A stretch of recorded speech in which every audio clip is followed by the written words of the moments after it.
तो अपनी चर्चा की शुरुआत करते हुए सबसे पहले बात करते हैं मेष राशि की। क्या मई के महीने में मेष राशि वालों का बैंक बैलेंस बढ़ेगा? क्या इनका बजट संभलेगा या फिर इनकी सेविंग्स में कमी आएगी? क्या कहता है मई में आपकी इनकम का ग्राफ?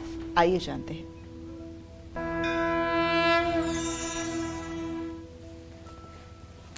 देखिए, मेष राशि वालों को बताना चाहूँगा कि यदि आपकी प्रचलित नाम से मेष राशि है या जन्म राशि के हिसाब से आपकी मेष राशि है, तो आपके लिए और आपकी आर्थिक स्थिति के लिए ये महीना मध्यम रहने वाला है, क्योंकि आपका आय व्यय भाव में बैठा हुआ है। आय होने के बावजूद सेविंग्स होने में, बचत होने में मुश्किलें आ सकती हैं। लाभ भाव में राहु आपको अचानक लाभ तो दिलवा सकता है। जो लोग विदेश में काम कर रहे हैं, ऑनलाइन काम या बिजनेस करते हैं, उनको भी लाभ मिल जाएगा। आमदनी के नए स्रोत भी बन सकते हैं। लेकिन 17 मई के बाद स्थिति में सुधार होगा। 12वें भाव में शनि के होने से खर्चे तो बढ़ेंगे। 14 मई तक शुक्र के कारण बचत के अवसर भी मिलेंगे, लेकिन इसके बाद आपके खर्च बढ़ने की संभावना ज़्यादा है। इसलिए मेरा सुझाव है कि बजट बनाकर चलना आपके लिए बहुत ज़रूरी है। महीने के पहले भाग में सोच समझकर बड़े निवेश करें। जोखिम भरे निवेश से बचें। 15 मई के बाद ही निवेश करें। संपत्ति या गाड़ी खरीदने का फैसला जल्दबाजी में न करें। नौकरी पेशा को मेहनत के बाद भी बहुत आर्थिक लाभ नहीं मिल पाएगा। कारोबारियों को धन लाभ के लिए पहले से ज़्यादा मेहनत करनी होगी। 17 मई के बाद लाभ मिलने की संभावना है। कुल मिलाकर मई महीने में बिना योजना के खर्च करने से बचें। आर्थिक मामलों में किसी पर आंख बंद करके भरोसा ना करें। किसी को उधार ना दें या बहुत सोच समझ कर दें। भावुक होकर के पैसे खर्च करने से बचें। देखिए, आपका आय व्यय भाव में है, तो मैं तो चाहूँगा कि आपकी आर्थिक स्थिति ठीक रहे, इसके लिए आपको शनिदेव का उपाय करना चाहिए। और शनिदेव का जो सबसे सटीक उपाय मेरे समझ में आता है वो ये है कि शनिवार की शाम पीपल के पेड़ के नीचे जा कर के अगर मिट्टी के दिए में तिल का, सरसों का तेल भर करके और दिया जलाया जाए और पीपल की 7 परिक्रमा की जाए, तो निश्चित रूप से शनिदेव प्रसन्न होते हैं और उनकी कृपा दृष्टि मिलती है, जिससे आपके आर्थिक पहलू आपके जो है वो संतुलित हो जाएंगे। जय मां विंध्यवासिनी। चलिए अब बात करते हैं वृषभ राशि वालों की। कैसी रहेगी मई में इनकी फाइनेंशियल कंडीशन? क्या कहती है मई महीने की इनकी इनकम भविष्यवाणी? आइए जानते हैं पंडित जी से। देखिए, मई महीने में वृषभ राशि में शुक्र की स्थिति है और आपका धनेश बनता है बुध और आयस बनता है बृहस्पति। बुध और बृहस्पति की ताकत को देख करके ही आपके बारे में कुछ कहा जा सकता है। और ऐसे में आपके धन भाव का स्वामी अगर व्यय भाव में है, तो सब कुछ होते हुए भी काफी हद तक सकारात्मक, आपके फाइनेंशियल स्थिति के सकारात्मक रहने की संभावना है। आमदनी बढ़ाने के अच्छे अवसर मिलेंगे। जितनी मेहनत करेंगे उतना ही धन लाभ होगा। हालांकि बचत करते समय आपको सावधान भी रहना होगा। बृहस्पति की मजबूत स्थिति के कारण आर्थिक लाभ की संभावना केवल बन रही है। 11 मई तक मंगल के कारण भी धन लाभ हो सकता है। शनि आपकी आय को स्थिर रखने में मदद करेंगे। नौकरी पेशा और कारोबारियों की आर्थिक स्थिति के लिए भी समय शुभ है। हालांकि धन भाव के स्वामी बुध कमजोर स्थिति में है, व्यय भाव में है, खर्च बढ़ सकता है। 15 मई तक अपने खर्चों पर नियंत्रण रखना होगा, वरना बचत भी प्रभावित हो सकती है। 15 मई के बाद स्थिति में सुधार हो सकता है। निवेश करने से पहले अच्छी और समझदार योजना बनाएं। महीने का पहला भाग निवेश करने के लिए ठीक नहीं है। 15 मई के बाद निवेश के लिए स्थिति ठीक होगी। बृहस्पति की कृपा से प्रमोशन मिलने से आमदनी बढ़ सकती है। कारोबारियों को औसत लाभ मिलेगा। कुछ उतार चढ़ाव भी आएंगे। भावुक होकर आर्थिक फैसला लेने से बचें और पूरे महीने विष्णु सहस्त्रनाम या गोपाल सहस्त्रनाम का सुबह शाम पाठ करें। अगर आप चाहते हैं कि आपका बजट आपके नियंत्रण में हो, आपकी आर्थिक स्थिति अच्छी हो, तो भगवान श्री हरि विष्णु की पूजा करनी चाहिए, रामकृष्ण की पूजा करनी चाहिए और सुबह शाम विष्णु सहस्त्रनामावली या गोपाल सहस्त्रनामावली का पाठ करना चाहिए। इससे निश्चित रूप से आपके अंदर एक सकारात्मक ऊर्जा का संचार होगा, जिसके परिणाम स्वरूप आप हर कार्य में सफलता प्राप्त कर पाएंगे। जय मां विंध्यवासिनी। तो चलिए अब जल्दी से बात कर लेते हैं मिथुन राशि वालों की। कैसी रहेगी मई में मिथुन राशि वालों की फाइनेंशियल कंडीशन, कब इन्हें पैसों का नुकसान उठाना पड़ सकता है, कब इनको पैसों के मामले में ध्यान देना है और कब इनको पैसों से जुड़ी खुशखबरी मिल सकती है। क्या कहता है इनका मई महीने का इनकम ग्राफ, आइए जानते हैं।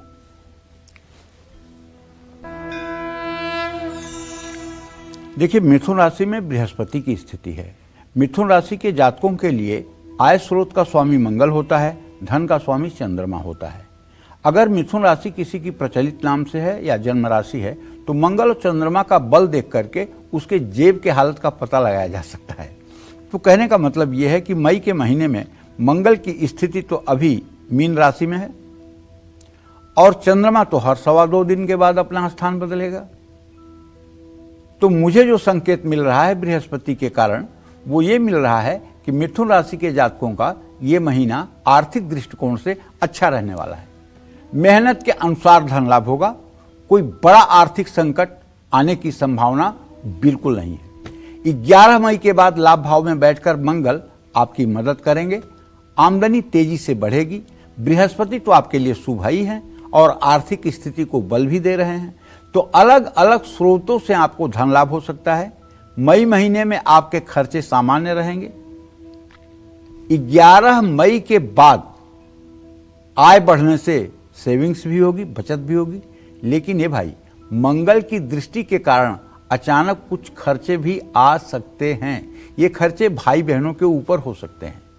मई महीने में आपके आमदनी और व्यय में संतुलन बना रहेगा।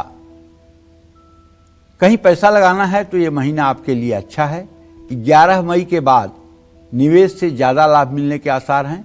लोन लेना चाहते हैं तो 11 मई के बाद आसानी से लोन भी मिल सकता है। समझदारी से किया गया निवेश भविष्य में लाभ दिलाएगा। नौकरी पेशा लोगों की आर्थिक स्थिति स्थिर रहेगी, लेकिन 15 मई के बाद कारोबारी किसी भी तरह का आर्थिक जोखिम लेने से बचें।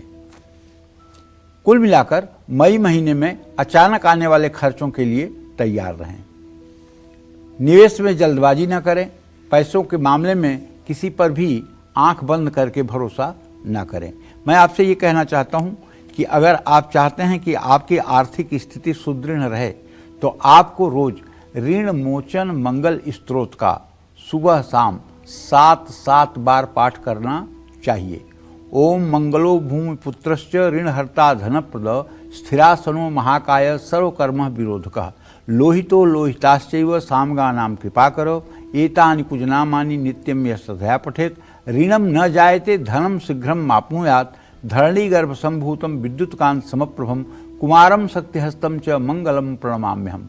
अगर ये मंगल स्त्रोत ऋणमोचन मंगल स्त्रोत 7 बार सुबह शाम पढ़ा जाएगा तो आपकी आर्थिक स्थिति हर समय बेहतर रहेगी और आप चाहे जैसे भी कर्ज के मकड़ जाल में फंसे होंगे उससे भी निकलने का आपको रास्ता मिल जाएगा। जय मां विंध्यवासिनी। तो चलिए कर्क राशि वालों के इंतजार को खत्म करते हैं और जानते हैं कैसी रहेगी मई महीने में कर्क राशि वालों की फाइनेंशियल कंडीशन।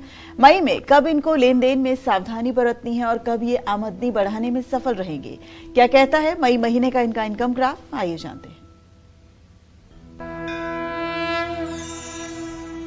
कर्क राशि के जातकों को बताना चाहूंगा कि यदि आपके बजट का मूल्यांकन कोई ज्योतिषी करना चाहता है तो शुक्र ग्रह और सूर्य ग्रह के बल के अनुसार करना चाहिए। आपका शुक्र तो स्वगृही है इस समय और सूर्य आपका उच्च का है, लेकिन दोनों का द्वितीय द्वादश संबंध है। तो ऐसे में आर्थिक लाभ के लिए मई का महीना आपके लिए औसत से अच्छा हो सकता है।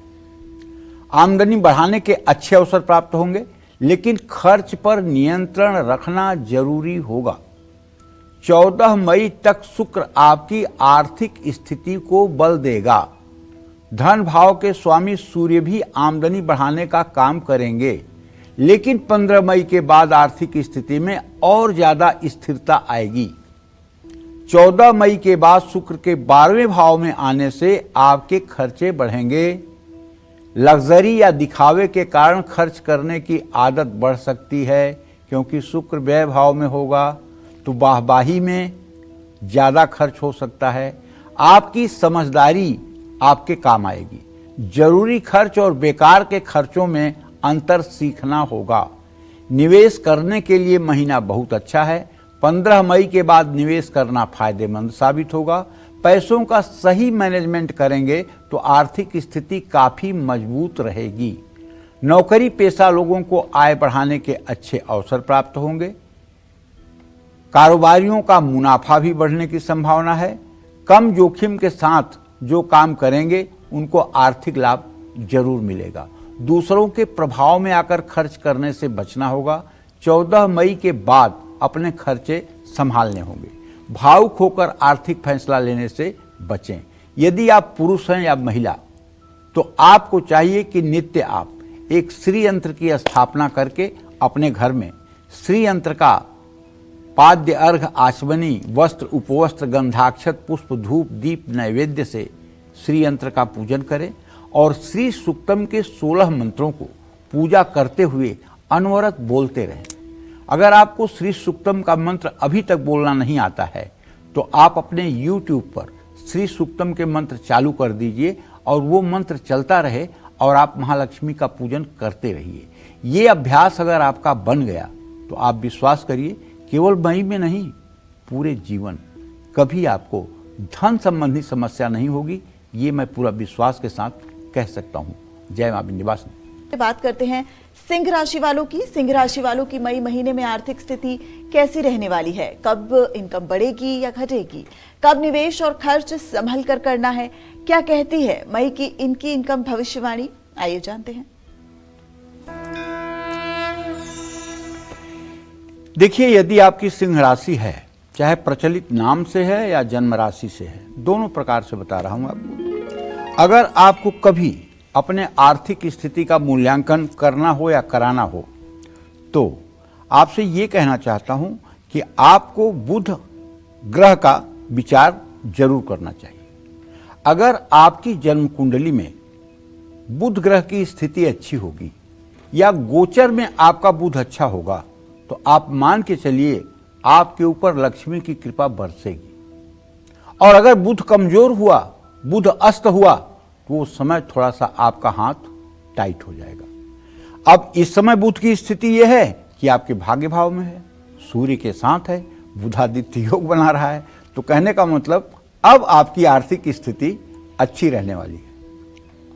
बचत के लिए हालांकि महीना बहुत लाभदायक नहीं कहा जा सकता। ऐसा मैं इसलिए कह रहा हूं कि केवल महीने का ग्रह गोचर ही नहीं, शनि की ढैया भी तो चल रही है, केतु भी तो आपके राशि में है, उससे कौन बचाएगा? तो उसका जो नेगेटिव इम्पैक्ट है वो भी तो आपके ऊपर रहेगा। इसलिए समय मध्यम हो जाएगा। बचत करने में कुछ चुनौतियों का सामना भी करना पड़ सकता है। 15 मई के बाद बुध आमदनी बढ़ाने में मदद करेंगे, नो डाउट। महीने के दूसरे भाग में आपकी आमदनी अच्छी रहेगी। बृहस्पति आपको सहयोग देंगे क्योंकि वो आपके एकादश भाव में है, धन लाभ कराएंगे। जितनी ज्यादा आप मेहनत करेंगे उतना ही लाभ होगा। महीने के दूसरे हिस्से में बचत करने में मुश्किल हो सकती है। शनि की दृष्टि के कारण बचत करने में रुकावट आ सकती है। निवेश करने के लिए मई महीने का दूसरा भाग शुभ है। महीने के पहले भाग में बड़ा निवेश करने से बचना होगा। लंबी अवधि के निवेश के लिए 15 मई के बाद का समय ठीक है। आपको मनी मैनेजमेंट पर पूरे महीने ध्यान देना होगा। नौकरी पेशा लोगों की आय स्थिर रहेगी, अच्छे अवसर मिलेंगे। प्रमोशन होने के और आमदनी बढ़ने के संकेत मिल रहे हैं। कारोबारियों की आर्थिक स्थिति के लिए 15 मई के बाद का समय ठीक है। पैसा कमाने के लिए भी कोई नया प्रयोग करने से बचिए। सावधानी से आर्थिक फैसले लीजिए। खर्च और बचत के बीच संतुलन बना करके रखिए।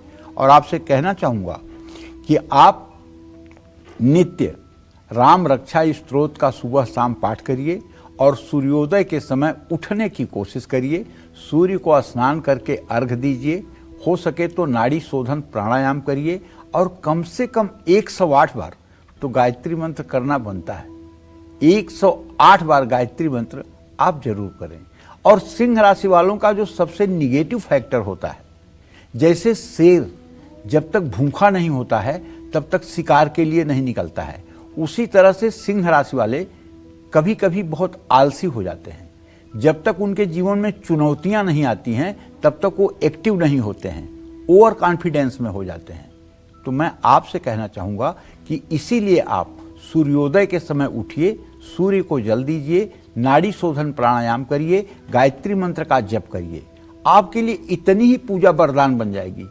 पूरा दिन आप पूरा एनर्जी से, पॉजिटिव एनर्जी से लबरेज रहेंगे और जहां जाएंगे वहीं आपको सफलता मिलेगी।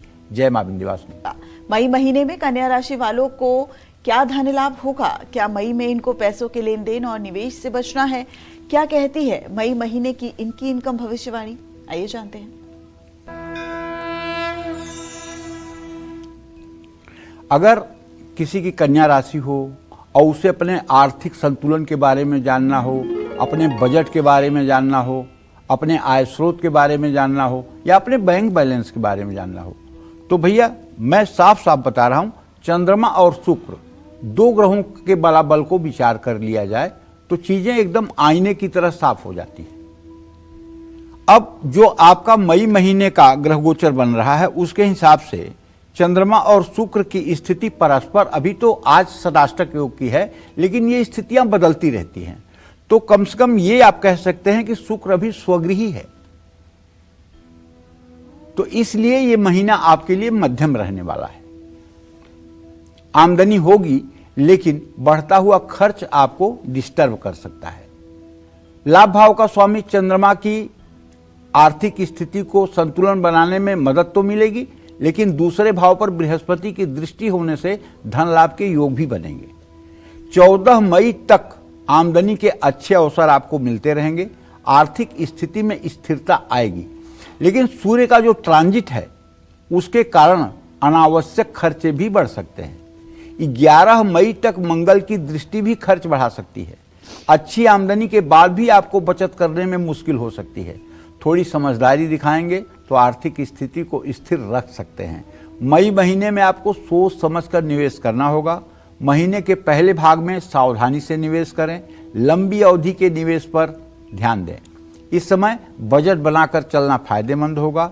नौकरी पेशा और कारोबारियों को आर्थिक स्थिति को मजबूत करने के लिए मेहनत करनी होगी। आमदनी होगी लेकिन संघर्ष भी बढ़ेगा। निवेश में किसी भी तरह की जल्दबाजी ना करें। बजट और प्लानिंग को महत्व देना होगा। भावुक होकर खर्च करना या उधार देने से आपको बचना चाहिए। मैं तो आपसे ये कहूँगा कि आप नित्य दुर्गा सप्तशती के कवच का पाठ करें। अगर आप महिला हैं तो अर्गला स्तोत्र का पाठ करें।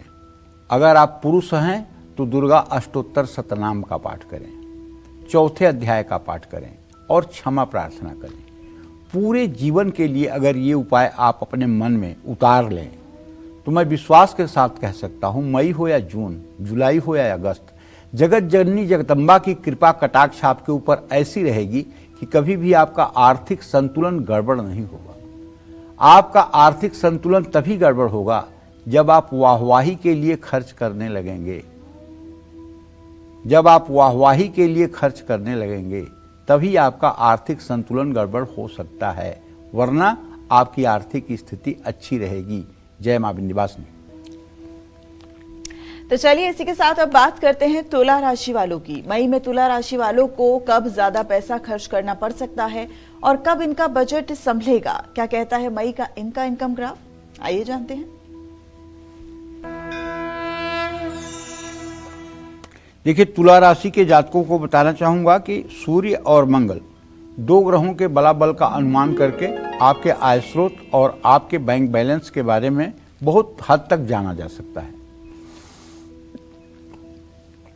तुला राशि वालों की आर्थिक स्थिति औसत रहने वाली है। महीने के पहले भाग में आमदनी के अच्छे अवसर मिलेंगे, लेकिन महीने के दूसरे भाग में थोड़ा सावधान रहना होगा। सूर्य महीने के पहले भाग में आपकी आमदनी बढ़ाएंगे, मेहनत के अनुसार ही धन लाभ होगा। लोन लेना चाहते हैं तो प्रयास सफल होगा। 11 मई तक बचत होगी, लेकिन इसके बाद आपके खर्चे बढ़ सकते हैं। दिखावे और विलासितापूर्ण जीवन जीने की इच्छाएं खर्च बढ़ा सकती हैं। आमदनी और खर्च के बीच संतुलन बनाकर रखना होगा। निवेश करने के लिए महीने का पहला भाग अच्छा है। 15 मई के बाद बड़े निवेश संभल कर करने होंगे। मनी मैनेजमेंट करते समय समझदारी दिखानी होगी। और यदि आप पुरुष हैं और कोई आर्थिक फैसला लेना चाहते हैं तो आप अपनी मां या अपनी पत्नी की सलाह जरूर लें। अगर आप महिला हैं और कोई आर्थिक फैसला आपको लेना है तो आप अपने पति, अपने सास ससुर से राय जरूर लें, क्योंकि बिना राय का किया हुआ निवेश नुकसानदायक हो सकता है और नुकसान करा सकता है। नौकरी पेशा लोगों को आर्थिक लाभ के लिए कारोबारियों को महीने के दूसरे भाग में सतर्क रहना होगा। 15 मई के बाद बड़े आर्थिक फैसले आपको नहीं लेना चाहिए और वाहवाही के चक्कर में आकर के तो बिल्कुल खर्चा नहीं करना चाहिए। अरे दुनिया क्या कहेगी, दुनिया को दिखाने के लिए आप फंसिए मत, जमाने को हंसने दीजिए, खुद फंसिए मत।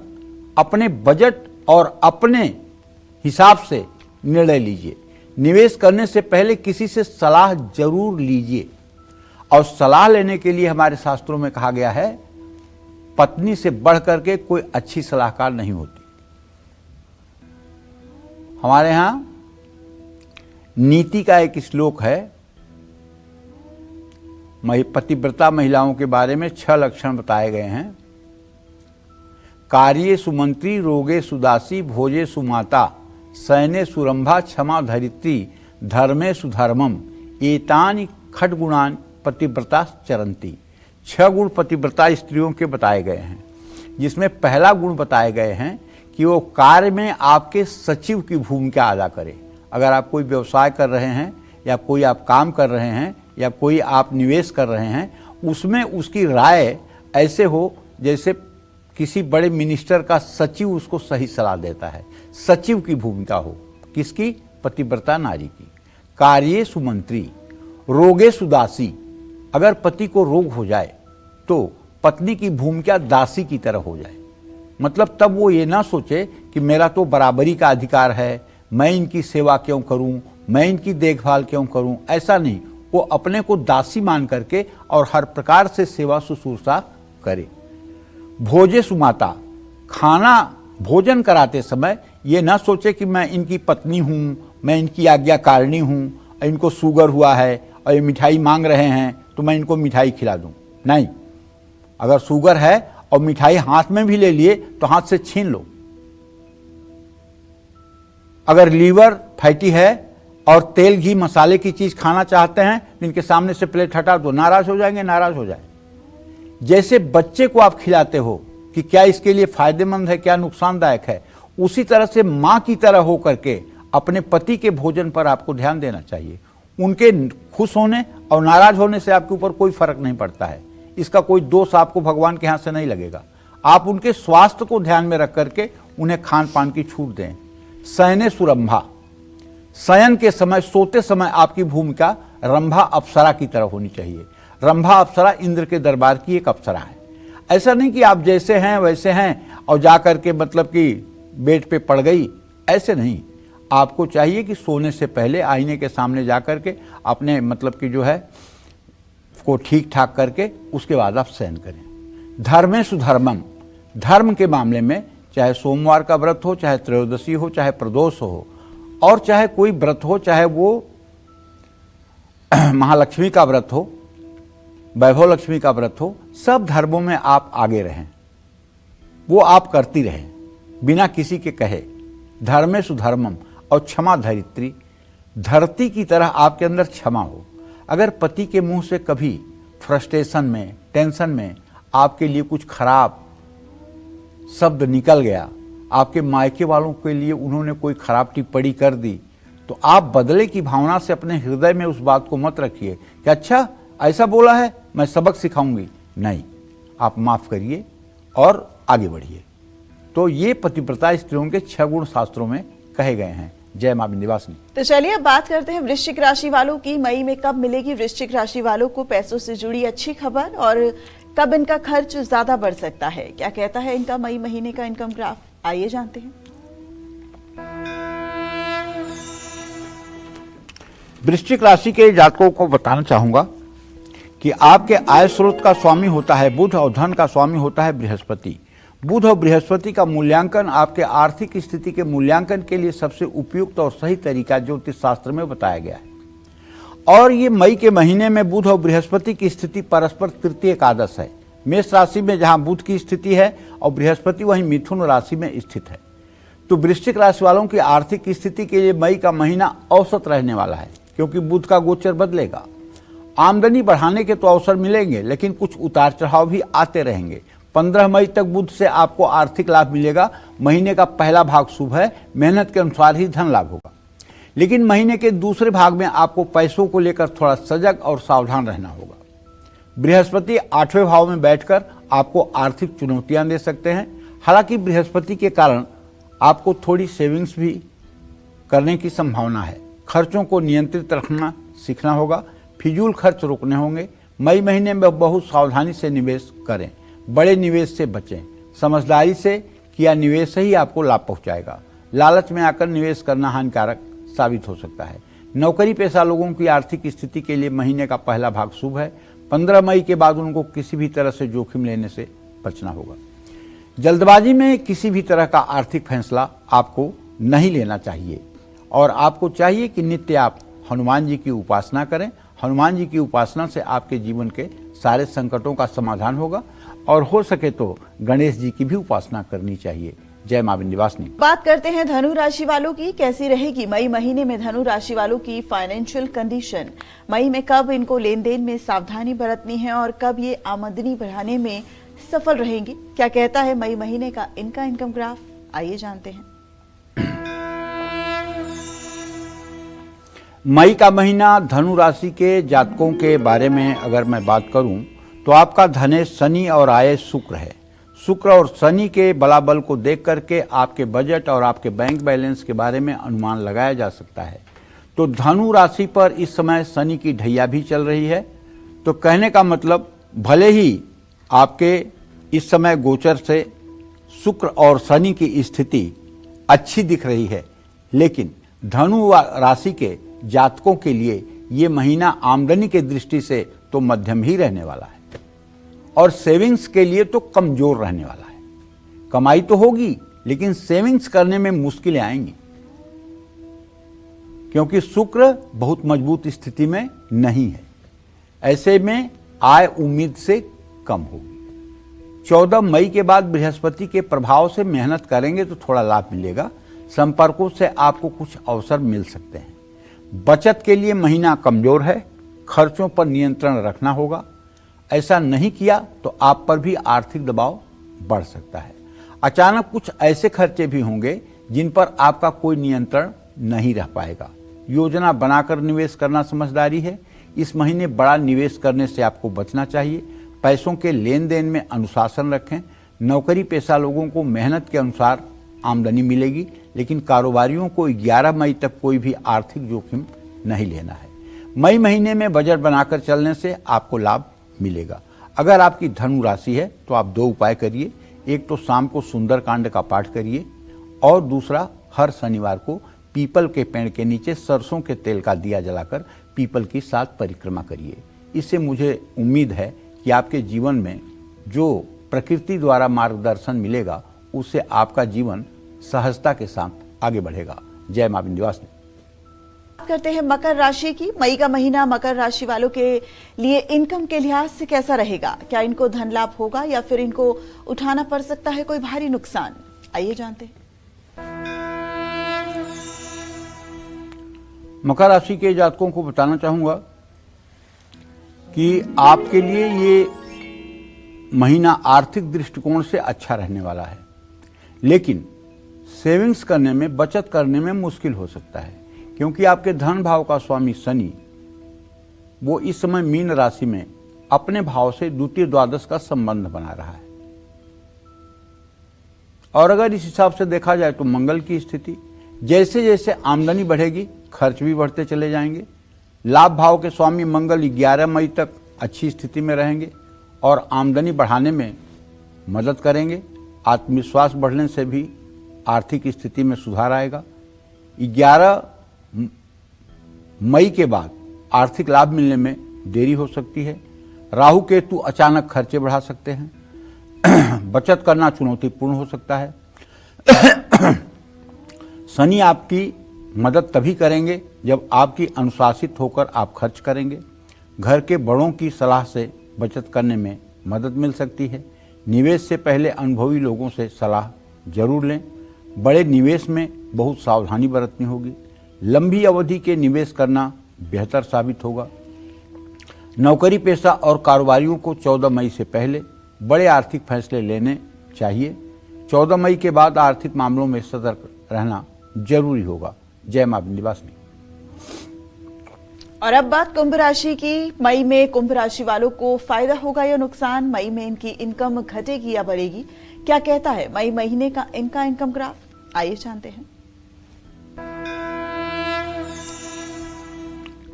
मई का महीना कुंभ राशि के जातकों की आर्थिक स्थिति के लिए अच्छा रहने वाला है, लेकिन बचत करने में इनको भी थोड़ी सी मुश्किल आएगी। आमदनी बढ़ाने के कई अच्छे अवसर आपको प्राप्त होंगे। रुका हुआ पैसा भी मिल सकता है। बृहस्पति की मजबूत स्थिति आमदनी बढ़ाने में मदद करेगी। पुराना अटका हुआ पैसा मिलने से भी लाभ मिलेगा। मेहनत करने से आर्थिक स्थिति संतोषजनक रहेगी।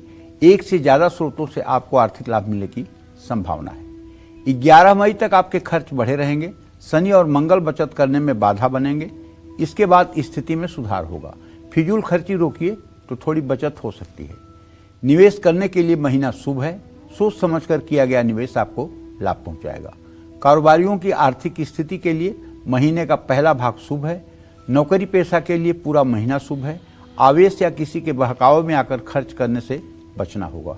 आपको चाहिए कि आप नित्य सुंदरकांड का पाठ करें और पीपल के पेड़ के नीचे सरसों के तेल का दिया जलाएं। पीपल की 7 परिक्रमा करें। हनुमान जी की उपासना करें। इससे आपका कल्याण होगा। जय मां विंध्यवासिनी। मई में मीन राशि वालों की बढ़ेगी इनकम या होगी धनहानि? मई में मीन राशि वालों की कैसी रहेगी आमदनी? ये जानेंगे पंडित जी से। चलिए अब बात करते हैं मीन राशि की। मीन राशि वालों को मई में कब निवेश से फायदा होगा, कब पैसों से जुड़ा लेन देन करने से बचना है और साथ ही कौन से उपाय इनकी आमदनी बढ़ा सकते हैं, आइए जानते हैं।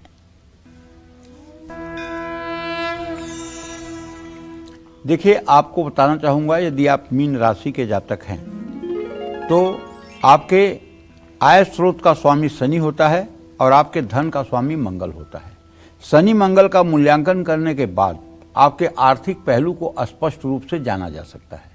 और इस समय जब हम आपसे ये बात कर रहे हैं तो मंगल और शनि की युति इस समय मीन राशि में ही बनी हुई है। तो कहने का आशय यह है कि आपकी आर्थिक स्थिति इस समय अच्छी रहने वाली है।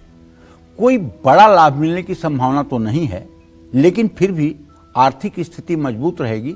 शनि की स्थिति मजबूत है। आमदनी अच्छी रहेगी, धीमी गति से, लेकिन लाभ जरूर मिलेगा। 11 मई तक थोड़ा सा सेविंग्स करना, बचत करना मुश्किल होगा। अनावश्यक खर्चों से आपको बचना चाहिए। और अगर कहीं पैसा लगा रहे हैं तो किसी के बहकावे में आकर न लगाएं, बल्कि अपने विवेक से पैसा लगाएं। छोटे और सुरक्षित निवेश करें।